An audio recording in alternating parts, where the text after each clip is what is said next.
Fox News Alert, I'm Juan Williams, and this is The Five. We begin tonight with our continuing coverage of the utter devastation in Texas following Hurricane Harvey, the most extreme rain event in the history of the continental USA.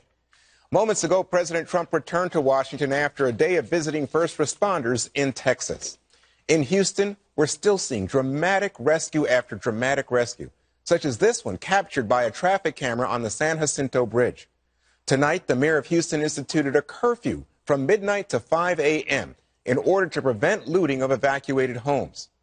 The death toll from the storm now stands at 16, including Sergeant Steve Perez, a highly respected 34-year veteran of the Houston Police Force. We couldn't find him, and once our dive team got there, it was too treacherous to go under and look for him. So we made a decision to leave officers there waiting until the morning, because as much as we wanted to recover him last night, we could not put more officers at risk for what we knew in our hearts was going to be a recovery mission. Goodness. For the latest, let's go to Trace Gallagher in Kingwood, Texas. Trace? I got to tell you, Juan, we are about the last rescue boat out tonight. We are on Lake Houston. This is the Barrington subdivision. It's a golf club community, and we've been out here for about 2 hours, and we have not seen anybody. But the crew we were with says earlier they saw a man who was on his balcony, and he said, look, I've got food, I've got water, I've got electricity, and I'm not leaving. And it's odd because you can see some of these homes actually do have electricity, though the water is rising inside. But if you are not going to leave now, I mean, we're about the last boat out here. It means that you are going to ride it out for the night. You're betting that the water's not going to get any higher, which it could be risky because it appears the water really is not going down at this point in time. They rescued some 400 people out of this area today in Lake Houston. This is the northeastern part of the city, and we saw people today that really held on as long as they possibly could, getting their valuables up to the upper stories before they left, and they came walking out or boated out with dogs and cats and suitcases and all kinds of stuff. Just to give you an idea of how fast this water came rushing in, we saw a couple of U-Hauls down about a block over there, and the funny thing is it appears they came here, tried to load up all their stuff, and then were trying to get out. But the problem is one guy told our crew that he came up, we just hit a stop sign or something. We just actually rolled over a stop sign. He told our crew, Juan, that he thought he was going to come home, and 15 minutes later he walked outside and it was entirely flooded. The entire neighborhood was flooded. This is kind of the devastation that we've been seeing now for days. There is a little bit of good news because, as you can see, it's not raining for the first time in 5 days. We even saw a peak of the sun a bit earlier, but wow, they've got the sun a bit earlier, but wow, they've got a long way to go here, Lake Houston and the rest of southeastern Texas. Juan. Trace, it's been a long day for you. Thanks. Stay safe. Let's now go to Caroline Shively, who's at the Houston Convention Center. Caroline. Hi there, Juan. 10,000 people have walked through these doors. It's simply too much. Max capacity was supposed to be 5,000. So a couple blocks away, they've now opened the Toyota Center where the Houston Rockets normally play. They're going to try and get some of the people who are here without cots, without enough room, and push them over there. The city will open a third mega shelter if they have to, but so far it's been holding steady around the 10,000 mark. We have seen people of all ages walk through here, including two little girls we met earlier today, one in a tutu, one in a Cinderella dress. We're also seeing the elderly come in, lying on the floor because they ran out of cots here, but they are getting clothes, they are getting hot meals, and this is where it all happens. This is where the volunteers gather the clothes, the shoes, the things they need, and it is all being made happen by local Houstonians, giving their time. Some of their houses are even flooded out, but they're here. This is Amber Townsend. Amber, tell us what you're up to and why are you here? I am here to kind of definitely give my time to the community. Philanthropy is my passion, but I had such a burden. I had to get out here today. I couldn't wait any longer. I filled out the form yesterday with the Red Cross, and I was like, I've got to go serve. And so it's so cool. I came here by myself. I didn't know what I was getting into. I just said, just use me. And so, yeah, how's it work? So somebody says what? I need shoes. I have no clothes. So it's kind of cool. You are actually standing in the drop-off section. They actually drop the clothes off here. We literally were out in the rain. We're going and collecting them and bringing them in. We are physically sorting through the sizes, right? Small, medium, large, 34, 32, whatever. And then someone will come and they're like, oh my goodness, we need somebody that needs such and such. We need baby blankets. We need socks. A lot of people, someone just brought in, it's like ridiculous. These are brand new, I swear. Most of these are either dry clean or they have tags. I'm just so ecstatic because it's like beautiful things. It's not their, whatever they were thrown away. It's their best that they're giving to the community. Amber, thank you so much. you too are giving your best to the community here. An outpouring of volunteers and help here tonight, Juan. It's beautiful to see. Caroline, thank you so much. That's sort of a break in the clouds to see people helping each other like that. Thank you, Caroline. Harvey is also having a significant impact on the state of Louisiana. Let's go now to Rick Leventhal, who's in Lake Charles, Louisiana. Rick?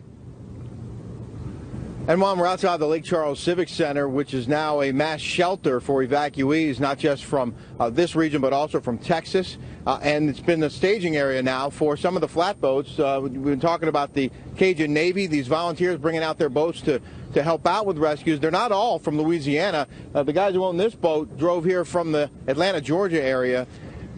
So they drove about 1,000 miles to bring this boat here to help out. And in fact, they can't get into Texas right now because a lot of the roads are closed and they're turning people away. So they're staging here in Lake Charles, where there may well be a need for rescues again tonight. Last night we witnessed dozens of people being pulled out of a neighborhood that was heavily flooded because of the rising waters, and they're expecting more heavy rain tonight. In fact, the flooding was so bad that the Purple Heart Rec Center, where a lot of the people were evacuated to, also had to be evacuated, and those people were brought here to the Lake Charles Civic Center, which is, as I mentioned, is now a mass shelter. And we spoke with the Louisiana Governor, John Bel Edwards, earlier today, who told us that this state is now offering its assistance to Texas because Texas was so helpful during Hurricane Katrina and other disasters over the years. So let's listen to the governor.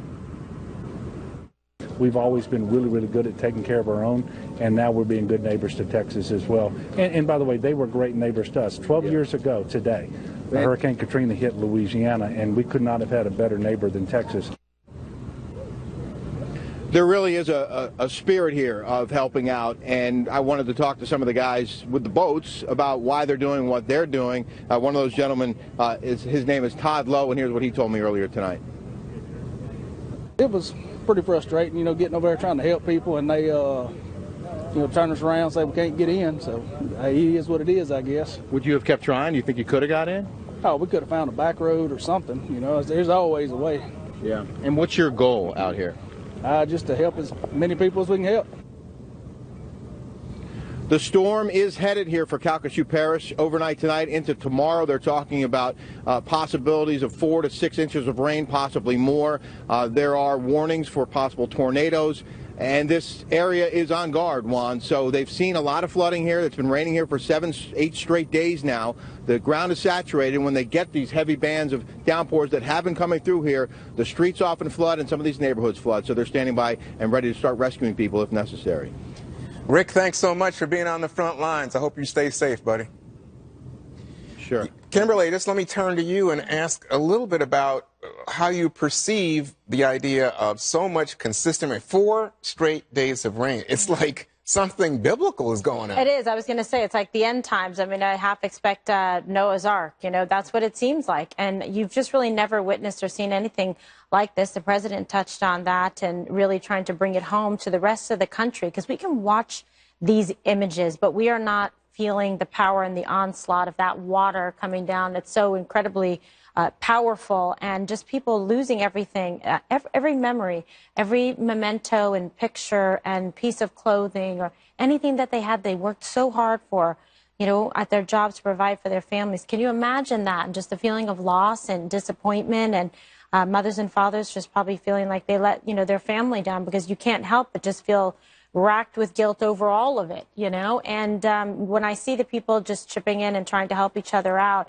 it's really heartwarming, and I'm just so sad and devastated, and thoughts and prayers go out to Officer Perez and his family. And here's a man trying to serve after 30-plus years in the community, and went out there again and lost his life. Yeah, in fact, the story is that he said to his wife, "I've got a job to," because the wife was trying to get him to stay home, but he went anyway. So, Jesse, what struck me in watching Caroline Shively's very good reporting and interview with the volunteer was what a contrast to the Superdome. Yeah. Remember the Superdome in Hurricane Katrina? And so now they've got double capacity. It's about 5,000 at the convention center in Houston, 10,000 people in there. But it looks like everything's taken care of and volunteers are there. Yeah, they've definitely learned their lesson from Katrina. I love just listening to these reports where Louisiana governor said, Texas had our back, and now we're going to have their back. It's amazing to see, and you see these two kids playing in the tutus. It's just a beautiful thing. It's a lot of humanity out there. Texas is making America great again. I thought the president's trip today gave a real shot of adrenaline to the crowd. It wasn't necessarily a visit where it's, I feel your pain, I'm going to give you a shoulder to cry on. It was more cheerleading. Let's do this. Let's do this together. Rah, rah, recovery. Yeah, there's a little marketing and PR behind it, too. I understand that. He said we're going to set the gold standard for recoveries for future years. But at the same time, these natural disasters have a way of making presidents step up to the plate and move beyond politics. Remember what happened with Sandy, where President Obama came in, really wiped Romney off the map, put the bomber jacket on, got out of Marine One, toured the beaches with Chris Christie, and people look to the president in times like this. And you think about the last couple weeks, how divisive things have been and how angry the country's been. And this has been a real unifying moment for Texas, for the country, and I think an opportunity for the president to heal some of those wounds. So, Gillian, let me just turn to you real quickly and say that one of the points of controversy today, especially coming from the blogs on the left, was Mrs. Trump's stiletto heels going to the helicopter as they were flying off, I guess, to get on the plane to Texas. What do you think? People love to criticize what women are wearing all the time. I think it's outrageous, and I think it has no place in the discussion about what's happening in Texas today. The FEMA administrator said yesterday, this really moved me in his morning press briefing, that this storm he could not have dreamed this storm up. Excuse me, I want to make sure I get that quote right. Meaning it's been so brutal, so disastrous, so horrible for people that it really defies his worst nightmare. Today, Harvey set a continental record rainfall for the U.S. So we're seeing the images on TV, we're seeing the photos online on social media, but it's really hard to grasp and even begin to understand what the people who live there are going through. You can sort of see it and visualize it, but you can't understand it unless you're there. And so it's just been a heartbreaking time for all of us. I think the one good thing to come out of all of this horror is these stories about American resilience that we see over and over and again. It kind of restores faith in humanity, at least for me. Stories like Sergeant Steve Perez, the Houston police officer who died, local civilians from Texas and neighboring states who are rushing in on boats, on canoes, on rafts, anything they can find, going door to door to help people and animals and save them. Those kinds of stories, I think, are just incredible for the country at this time. Greg, what do you see? Well, I see and I hear a lot of the same things, which is we're talking about all this coming together stuff, and it's a shame because it's ignored all year round. The idea of basic good citizenry is actually mocked in the media because the storyline in parts of middle America and Texas and where not is one of oppression, division, and bigotry. You think about all the nonsense causes that take up conflict airspace. I call it conflict airspace, where there are these ridiculous fights over bathrooms, over pronouns, microaggressions, identity politics, gender politics. These are the things that consume people in the media, people in academia, people in entertainment. Harvey comes and washes all of that away and reveals what really matters are not these bizarre manufactured squabbles, but things that actually happen to people every day in their lives. Even when they're in over their heads, literally, they aren't in over their heads. They don't need inspiration from me. They don't need inspiration from a leader. They don't need inspiration from religious leaders. They inspire themselves. This is the America that the news ignores because there is no conflict to build up. You can't gin up anything with this. And there's no Antifa helping out because they can't find anybody to punch. Right. That's a great point about division. Horses to stab. Yeah, they like to do that, too. Yeah, I really like that. When we come back, a report on President Trump's trip to Texas today. Stay tuned. You did not expect this was going to happen? No, I didn't. What's most upsetting to you right now? The fact that I waited so long and my kids, I mean, I could have put them in danger. I mean, thanks to them that showed up now, because I didn't know who to call, and I don't know if it was going to be too late, and it was just an angel. I mean... As promised, President Trump visited Texas today to see the aftermath of Harvey firsthand and to try to lift the spirits of those impacted by the storm. We want to do it better than ever before. We want to be looked at in 5 years and 10 years from now as this is the way to do it. This was of epic proportion. Nobody's ever seen anything like this. With the latest on President Trump's response to Harvey, let's bring in Ed Henry from Washington. Ed, what do we have? Jesse, just in the last few moments, we've learned that the Coast Guard says that over 4,300 lives have been saved by that agency in the Houston area since Sunday alone. And the key is they are still saving lives at this hour, working around the clock, along with many law enforcement officials and first responders around the Houston area. That is what President Trump and First Lady Melania Trump were highlighting today as they saluted the tireless work of these first responders. In fact, they visited Texas Governor Greg Abbott and other top officials in Austin and Corpus Christi, deliberately not going to Houston because the president did not want his presence to rob critical resources that could help save lives in the Houston area. This is all hands on deck for the Trump administration, so serious that the Defense Department today revealed as many as 20 to 30,000 additional National Guard troops could soon deploy to areas hit hardest by Hurricane Harvey. Even some of the president's one-time political foes, like Senator Ted Cruz, said today he was impressed that the commander-in-chief made this clear and unequivocal commitment to the people of Texas. We love you. You are special. We're here to take care. It's going well. And I want to thank you for coming out. We're going to get you back and operating immediately. Now, FEMA Director Brock Long was direct in saying the convention center in Houston, quote, is not the Superdome, noting there is food and security for displaced residents, a sharp contrast from the chaos at the Superdome in New Orleans, a remarkable statement, to be sure, to be made on the 12th anniversary of the start of Hurricane Katrina.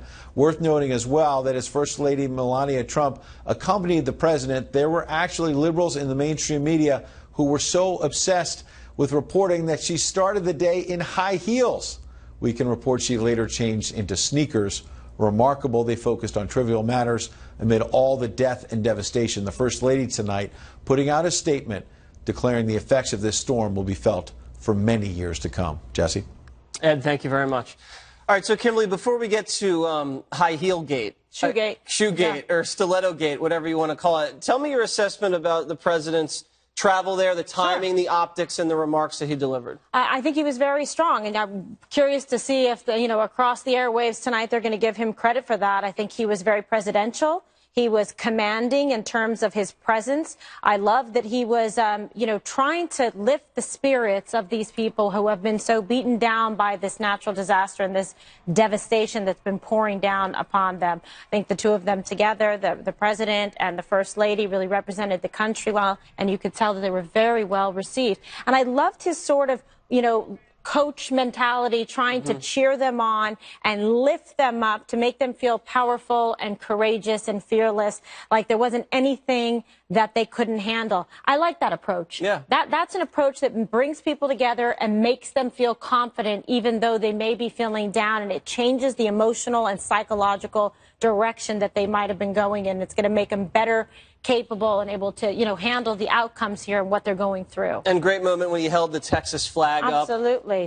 Texas strong. I love it. Big response. And Shoegate, what do you say? I think that the First Lady, she's very elegant. She's classy. This is someone who I think represents the country very well. And I think she feels as a mother the pain and the devastation of the families and the children that are suffering. And we should focus on that. The recovery efforts must be going pretty well, Greg, if all the left can do is attack the First Lady's shoes. Well, it's actually getting more than that. CNN senior White House correspondent Jeff Zeleny said he noticed, quote, very little in terms of empathy from this president. We actually have that tape. Let's roll that, and then why not? Why not? I would enjoy that. Thank you, Jesse. One thing I am struck by here, seeing all the stories of emotion, all the stories of loss, of devastation still unfolding. We do not know the extent of the damage here. Very little in terms of empathy from this president, very little in terms of emotion or talking directly to the people of Texas. Wow. What a shameless opportunist. Okay. It's not about empathy. It's about effectiveness. Yep. This is a dangerous thing to be playing when you think feelings are more important than funds. Yep. Feelings don't save lives. They don't. They actually replace funds. If you think that somebody's doing good by hugging, look at Blanco. Terrible response to Katrina. What did she do? She held off sending in federal troops for days after the storm hit. If you look at Nagin, who's now watching this from a jail cell, what did he do? You know, the Red Cross was denied entrance into New Orleans. All the buses were on low-lying land, so they all were ruined. And all of this got placed on the president. They got placed on President Bush. They somehow made it so that Bush really doesn't care about suffering when all he did was try to do his best. It were the people in New Orleans. It was what's her name, Kathleen Blanco, who just faded into obscurity. My point is this: she cried. She cried during this. She showed empathy. She was a failure. Yeah, I don't need crying. I don't need empathy. I need effectiveness. And I'm hopefully that's what we'll see. Do you agree with that? I do. You don't need pop psychology. That's right. Not helping anyone. Natural disasters like this, though, politically can make or break a president. We all know that. That's not news to anyone. So this trip was really important. Yes. I think, but not just because of optics and public perception. This trip was really important because the president needed to see the damage and devastation firsthand, because right now he's the decision maker in chief. Over the next days and weeks, he's going to make a series of decisions that are going to determine how the nation responds to this, and then in turn, how Texas recovers from this over the coming months and years. So he needs the information he can only get from being there on the ground. So all around, it was a good decision politically for him to go there today, and it was a good decision for him practically also. I think waiting would have been a big mistake. Mm-hmm. Well, so I don't know about empathy because, I mean, to me, the fact that he would take the time to go there, the president's scheduled to go not only to Texas but Louisiana later this week, possibly Saturday. But I will say that there is a difficulty here for conservatives on the funding issue that Greg was talking about, because if you'll recall, people like Senator Ted Cruz opposed help for people in the Northeast when Hurricane Sandy hit back in 2012, I believe. Well, he says that because the bill was filled with pork. Well, whatever. That's I'm just saying, now we're hearing a different song. And now you have a situation where in the president's budget, he's cutting funding for things like insurance for people who live in flood zones. He's cutting back on community development block grants that would help people rebuild. So maybe the power of seeing this, the real measure of empathy, and again, I'm just copying off what Greg said, but the real measure of empathy is his ability to say, I'm going to help you and give help in terms of funding or other federal aid that's critical for people trying to do what Brock Long, the FEMA director, says is going to be a long, slow recovery. You know what a really boring segment would be, but in fact, one that people have to know about is flood insurance. Yeah. The whole controversy behind flood insurance is absolutely astounding. The types of repeat floods and what happens and how much is paid out. It would bore you to tears, but it is probably one of the most important stories out there. It wouldn't bore the real estate industry. No. All right. Well, we won't be talking about that later, but up next, North Korea has conducted perhaps its most provocative missile test yet. We'll tell you what that means for you. Got all of it. Welcome back. Today, North Korea test-fired a missile that flew directly over Japan, a provocation that the Japanese government called reckless and unprecedented. President Trump condemned the missile test, putting out a statement that said, quote, all options are on the table. Here's what U.S. Ambassador to the United Nations, Nikki Haley, had to say. No country should have missiles flying over them like those 130 million people in Japan. It's unacceptable. Okay, Jillian, this is your area of expertise. So what do you make of this? Yet another act of provocation by North Korea. The president obviously has made some strong statements in this regard and now following up saying all options are on the table. Yeah, I think it's pretty fair to say that this particular missile launch was a direct response from North Korea to the joint U.S.-South Korean military exercises that just wrapped. But But what was different about it is that this one was launched from a populated area not far from Pyongyang itself. Normally, they launch these missiles from remote areas at military bases that are, far, far from any places where human beings actually live. This was only like 20 minutes from the airport. So what this does is send a very clear signal to the United States, hey, if you guys are still thinking about launching some kind of offensive, preemptive strike on our missile facilities, you might have to think again, because now you're going to have to calculate in potentially hundreds of thousands of casualties that would come along with that. So that was new about yesterday. We hadn't really seen that. No, you're right. Before. It's scary. Greg, so what do you think? What are the next steps here? I think North Korea was upset that they're no longer in the spotlight. They were like the big thing 3 weeks ago. They're like an ex that shows up at your engagement party looking really awesome, saying, hey, this is what you're missing. I try to understand North Korea, because would you surrender your weapons systems if you knew that everybody hated you? They believe it's the key to their survival. So we have to figure out a way to give them some assurances on security and make China pay for any future violations. We've got to make China and Russia understand that if you were a friend to an adversary, you were also an adversary. That there's going to be compromises and rewards going on in this, and it's not going to be, they can't have the missiles. They could maybe they could develop a nuclear program, but you can't have this. There's got to be a way to do it, because it's the same kind of argument you have with the Second Amendment. You're going to have to pry that gun out of my cold, dead hands. That's what North Korea is saying. Simply stated, yes. All right, so Jesse, what do you think? What's next for this situation, and what should the president be doing? I don't know. The ball's in the president's court right now. They're testing the president. I think what happened was, a couple weeks ago, the president said, fire and fury. If you threaten us, if you threaten Guam and our territories, or if you threaten any of our allies. Well, they first fired a bunch of short-range missiles just to kind of see what we were going to do. Those fell into the water. We didn't do much. Then they fire a missile right over Japan, right over the ally, which we had made pretty clear we weren't going to tolerate. Now, Japan didn't shoot down the missile because the missile wasn't a direct threat. They could have, but they didn't. So North Korea did just enough to provoke us, but not so much that we would have had to respond militarily. They're like the kids in the backseat of the car on a car trip, where the parents say, if I hear one more word, we're pulling the car over and we're going to let you out on the highway. So at first they make a little noise, and then they kick the seat. Right. And they're just trying to see what they can get away with. And they pull your hair. Yeah, right. That's what they're doing right now. North Korea is seeing how far they can push the United States. So we'll see what the president does. Kick it to the UN Security Council. More sanctions, more war games, more threats. We'll see. You're honing into my metaphor territory, Jesse, and I don't like it.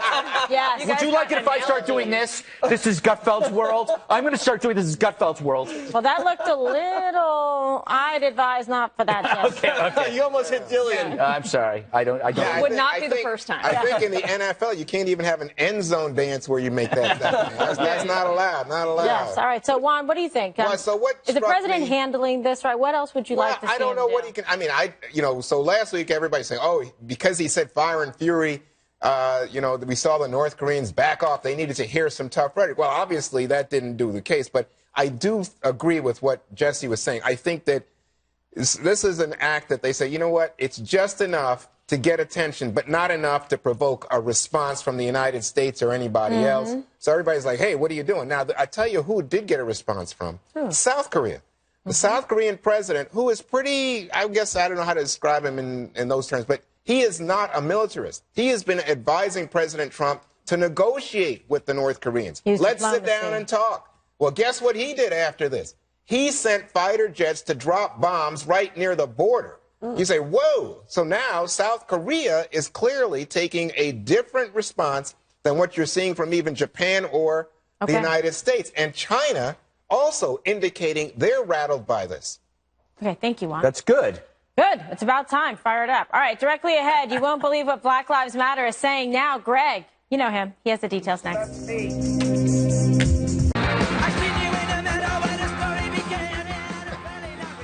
In a New York Times piece, the Black Lives Matter's founder says they'd never meet with Donald Trump because he's Hitler. Quote, we wouldn't as a movement take a seat at the table with Trump because we wouldn't have done that with Hitler. Trump is literally the epitome of evil. All the evils of this country, be it racism, capitalism, yes, capitalism, sexism, homophobia, blah, blah, blah. It goes on, but does it matter? What you're seeing is a mass delusion where every action proves a monster. It's the same mania behind the witch trials or when Ronald Reagan was testing his microphone and decided to make a joke. My fellow Americans, I'm pleased to tell you today that I've signed legislation that will outlaw Russia forever. We begin bombing in 5 minutes. Now, the media freaked out over this like it was real, which is what happens with Donald Trump every single day. And that's key. If you lose your mind over every single word, you will lose it forever and then think he's as evil as heavy metal was in the 1980s. From some of the fan magazines of particularly heavy metal, that little sadomasochistic outfits are advertised with the fingerless gloves and spikes and studs on them, and that these little S&M outfits are marketed to teens and preteens. Is that correct? Well, they are marketed. Who buys them, I'm not sure. Al can sure pick a cause, and he's the expert in climate change. But this is my point. Donald Trump is now death metal to the left. He's now a scare, officially a scare. Triggered by Trump's election, the aftershock creates uncertainty, which leads to this frenzy. So to the left, Trump isn't just racist or insane, but now he's both. And yet the Democrats lost to him. How nuts does that sound? But this belief that he is crazy and evil, that removes one step, dialogue, that used to prevent violence. Because to make violence okay, you must demonize the target, which was done to cops recently. After years of demonizing, they became targets. Shots by fiends in Dallas and Brooklyn, Louisiana, San Antonio, who took pigs in a blanket to heart. You think some people would learn, but delusions die hard when you only talk to the deluded. You know, I have a feeling, Jesse, when you call somebody Hitler and say they're responsible for genocide, you really don't want to have a conversation with them. No, Trump is literally killing people. Yes, yeah, literally. yes. I just don't like it when people use the word literally like that. I also want to just run the entire Al Gore heavy metal hearing. Can we just run that? Forget flood insurance. Let's do Al Gore and heavy metal. Right? Also, notice what Black Lives Matter also said was evil. Capitalism. Yes. And that is the common denominator with all of these outfits, whether it's Antifa, Black Lives Matter, Occupy Wall Street. Capitalism is always evil. Now, forgive me if I'm wrong. Floyd Mayweather, black guy, just made $300 million on a pay-per-view fight. I watched it. Because of capitalism. Okay? Is that wrong? Is that wrong? I would think Black Lives Matter would support that. No, they pick Colin Kaepernick, another black millionaire athlete, because he's not getting signed. I mean, talk about mixed priorities. Then you know, the problem I also have with this is Black Lives Matter could have been a decent movement, you know, if they just focused on the justice and the equality. But when you compare the president to Hitler and then you chant about killing cops, it ruins. Trump has done more for black people than I think most Black Lives Matter people even realize. How many thousands of black people has Trump hired over the course of his years running the gaming industries, running The Apprentice, in the real estate industry, promoted them, given them opportunities, health care? I don't think Hitler would do that. What do you think, Juan? Do you think Hitler would do that? Did Hitler give him all health care? Holy smokes, what a question, Gregory. Hitler never opened a casino. That's Juan. right, he never did. Yeah. And according to what people say about how Trump treated his workers at the casinos, Hitler never told them to have the black folks off the floor when the big rollers were coming in. But, you know, what strikes me here Get proof of that, otherwise... No, that's in books now. But what I'm saying is that I am struck by the idea. I think Black Lives Matter is a very important movement in this country. And so when you say the equivalent of Hitler, I think it invites everybody's derision and you just sort of ignore it.